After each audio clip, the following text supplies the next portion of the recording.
سیاست اور یہ ایز اے انسٹیٹیوشن، یہ وہ انسٹیٹیوشن ہے جس نے پاکستان کی تخلیق کی. تو سیاست کو، لفظ سیاست کو اتنا مکروہ بنا دیا گیا ہمارے ملک میں کہ سیاست کر رہے ہیں، کیونکہ نیگیٹیوٹی کی طرف چلے تھے. بھائی Pakistan itself is a outcome of a political struggle. Pakistan ایک جہد مسلسل کے بعد، سیاسی جدوجہد کے بعد پاکستان وجود میں آیا، اور پاکستان کو قائد اعظم اور اس وقت کے اکابرین کے خیالوں کے مطابق لے کر آگے چلنے کے لیے سیاسی انسٹیٹیوشن ہی آگے لے کے چلیں گی. اب کوئی سماجی سرگرمیوں میں سرگرم ہے، اور سماجی سرگرمیوں کے ساتھ میں تو یہ کہتا ہوں کہ وہ پولیٹیکل ورکر ہی نہیں ہو سکتا جو کہ سماجی کارکن نہ ہو. صحیح. آپ اس کو ہاں یہ ضرور ہے کہ پارلیمنٹ میں کون جائے گا؟ کوئی سماجی کارکن تو جائے گا نہیں جب تک کہ وہ سیاست میں نہ آئے، جب تک وہ سیاسی سٹرگل شروع نہ کرے. اچھا، سیاسی سٹرگل 4 قدم آگے ہے سماجی کارکن سے. اس کی وجہ یہ ہے کہ ایک انگریزوں کے مسلط کردہ نظام میں یہ کہا جاتا تھا کہ جو جیل نہیں جائے گا وہ سیاستدان ہو نہیں سکتا، کیونکہ انگریز کا استحصالی نظام تھا. اور آج تک ارباب اختیار پاکستان کی موجودہ سیاست میں بھی پولیٹیکل وکٹمائزیشن کا کلچر لے کر چل رہے ہیں. زیادہ بولو گے زبان بندی ہوگی، غلط بولو گے تو کچھ نہیں کہا جائے گا، سچ بولو گے تو تم کو جیل میں ڈالا جائے گا، FIR بھی کٹیں گی. کیا نہیں ہے نظام پاکستان میں یہ؟ بہرحال اب اسی نظام کو آگے لے کر پاکستان کی عوام کی فلاح کے لیے چلنا ہے. اور یہ تمام چیزیں وہ یقینی طور پر سیاسی ہلچل تو مچانی ہے. جب تک سیاسی ہلچل نہیں مچائیں گے تو کانسٹیٹیوشنل امینڈمنٹ کیسے ہوگی؟ آرٹیکل 140A کا آئین پاکستان 1973 کے آئین کے مطابق اطلاق کیسے ہوگا؟ ایڈمنسٹریٹو اور فائنینشیل پاورز نچلی سطح تک ڈیوالو کیسے ہوں گی؟ K4 منصوبہ پایا تکمیل تک کیسے پہنچے گا؟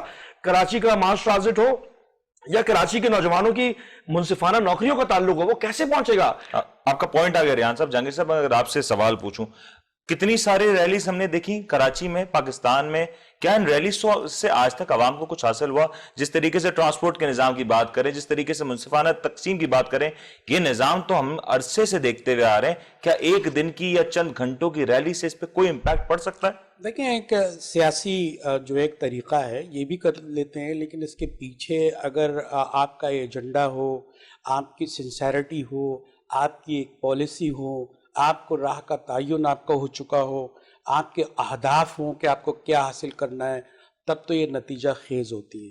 ورنہ ٹائٹا فش ہے، ایسے کتنے بڑے بڑے جلسے ہوئے اور لوگ وہیں کھڑے رہے. ان لوگوں کے کتنی بڑی کمانڈ تھی پچھلی دفعہ، لیکن اس کے نتائج کے اعتبار سے اب جو پہلا ایجنڈا تھا اسی پر بھی عمل نہیں ہوا. یہ بالکل ٹھیک ہے کہ یہ سندھ حکومت نے کچھ بھی نہیں دیا کراچی والوں کو، بلکہ بہت کچھ لیا ہے.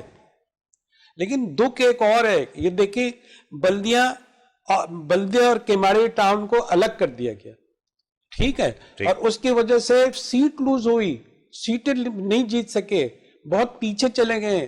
ابھی نئے وہ ضلع بنا رہے ہیں، 6 ضلع بنا رہے ہیں، اور 6 ضلع بنانے سے کون تقویت پائے گا؟ بلدیات میں پیپلز پارٹی پائے گی.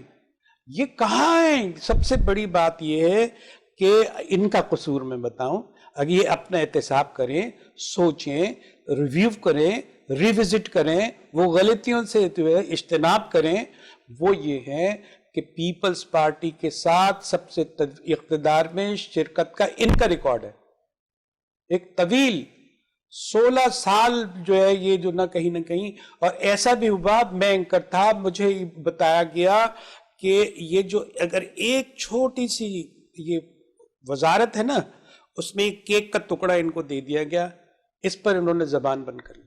تو آپ کا کہنے کا مطلب یہ ہو رہا ہے کہ کہیں نہ کہیں آج اگر جدوجہد کرتے ہیں نا، ابھی ساری چیزیں یہ آواز نہیں سنی جا رہی تو ماضی کی غلطیوں کا کریں نا. ابھی ماضی کی غلطی کو آپ چھوڑیں، سب کچھ کریں، لیکن ابھی بھی اتنی انفلوئنس ان میں کتنی وہ گروپ ہے. MQM کی بات سے انہوں نے شروع کی نا، ماجر کی بات سے شروع کی نا. ماجر کا نعرہ ساتھ لگاتے ہیں، ایک پلیٹ فارم ہی نہیں ہے. ایک وہ چہرے جنہوں نے 30 سال ان کے ساتھ جدوجہد کی، لیکن الگ الگ ایجنڈے پہ کام کر رہے ہیں.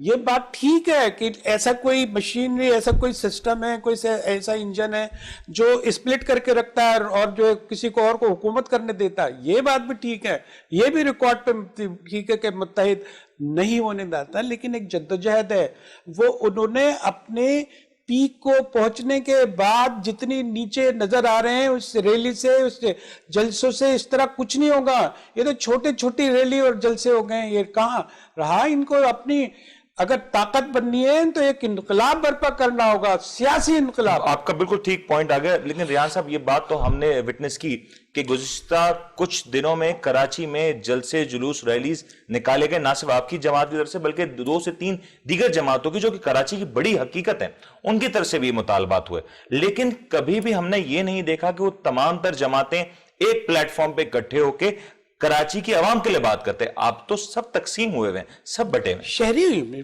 شہری علاقے ہیں, سکر ہے, حیدرآباد ہے. یہ کس طریقے سے آیا؟ لیکن میں متفق ہوں جہانگیر صاحب کے تجزیے سے, اور یقیناً ایم کیو ایم ایک تاریخ کے ایک حصے میں پیپلز پارٹی کی اتحادی رہی. اچھا, کوئی بھی پولیٹیکل پارٹی یا پولیٹیکل موومنٹ یا پولیٹیکل اسٹرگل یا الیکشن لڑا جاتا ہے تو اس کی بنیادی وجہ یہ ہوتی ہے کہ کوئی بھی سیاسی پارٹی یہ نہیں کہتی کہ میں الیکشن لڑوں گی یا ہار جائیں گے ہم, کوئی مسئلہ نہیں. کوئی یہ نہیں کہتا کہ ہم الیکشن لڑ کر سیٹیں جیتیں گے اور حکومت سازی میں اپنا کردار ادا نہیں کریں گے یا اپوزیشن میں بیٹھیں گے. اولین ترجیح یہ ہوتی ہے کہ حکومت سازی میں اپنا کردار ادا کریں. اچھا, اب وہ اس میں 5% کریں یا 50% کریں, وہ ڈیپینڈنگ آن دا نیگوسیشن آپ کا چند کتنا ہے.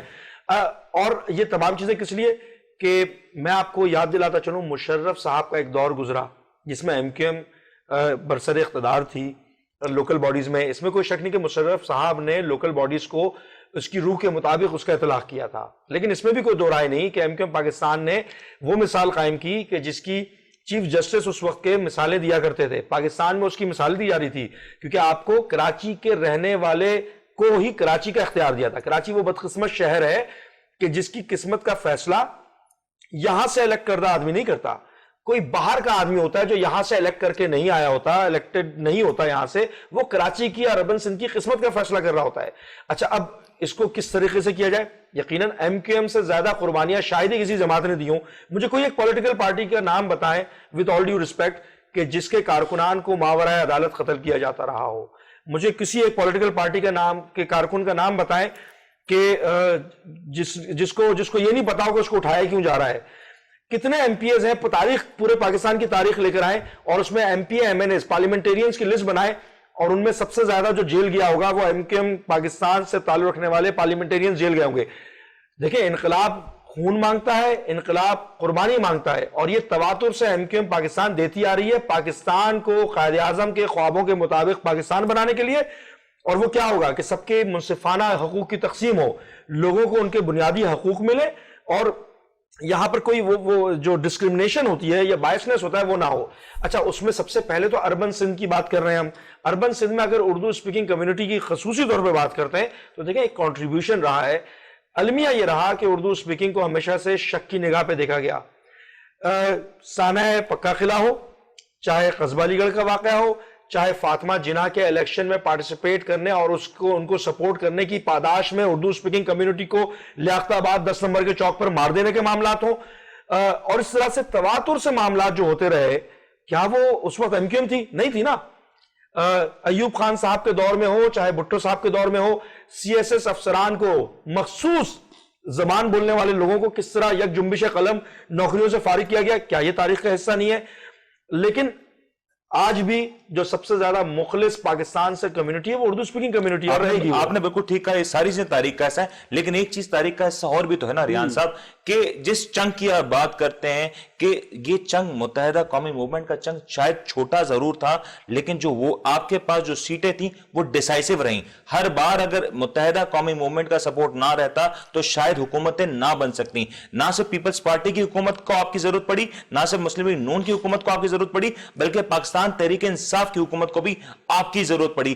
اس ضرورت کے بعد, اس انتہا کی ضرورت کے باوجود آج کراچی کا نظام کیا ہے؟ کراچی میں نہ پینے کا صاف پانی, کراچی میں کوئی سڑک نہیں, کراچی کی سڑکوں پہ جو metro, green line, blue line, نہ جانے کتنے منصوبوں کی بات کی جا رہی تھی, آج وہ بوسیدہ ہوتے نظر آ رہے ہیں. اس کے اوپر ماس ٹرانزٹ کا نظام نہیں ہے. تو یہ بھی تو آپ ہی کے اوپر تھا نا کہ ڈیسائسو چنگ تھا, آپ بارگین کر سکتے تھے, یہ بارگین کیوں سٹرونگ نہیں رہی؟ دیکھیں, میں تو اس میں ایڈ کر دوں کہ فور منصوبہ پارلیمنٹ میں ہم بولنے والے, لوکل باڈیز کے الیکشن کرانے کے حوالے سے ہم نے بولا, ماس ٹرانزٹ کے حوالے سے ہم بول رہے ہیں. میں نیشنل اسمبلی کی بھی بات کر رہا ہوں, پروونشل اسمبلی کی بھی بات کر رہا ہوں. مینلی نیشنل اسمبلی میں کیا ہوتا رہا. اچھا, اب ایڈمنسٹریٹو یونٹ کی بات اگر آپ نہیں سنبھال سکتے تو بھائی آپ گڈ گورننس کرنے کے لیے ایڈمنسٹریٹو یونٹ میں تقسیم کر دیں, یہ بات بھی ہم نے کی. آپ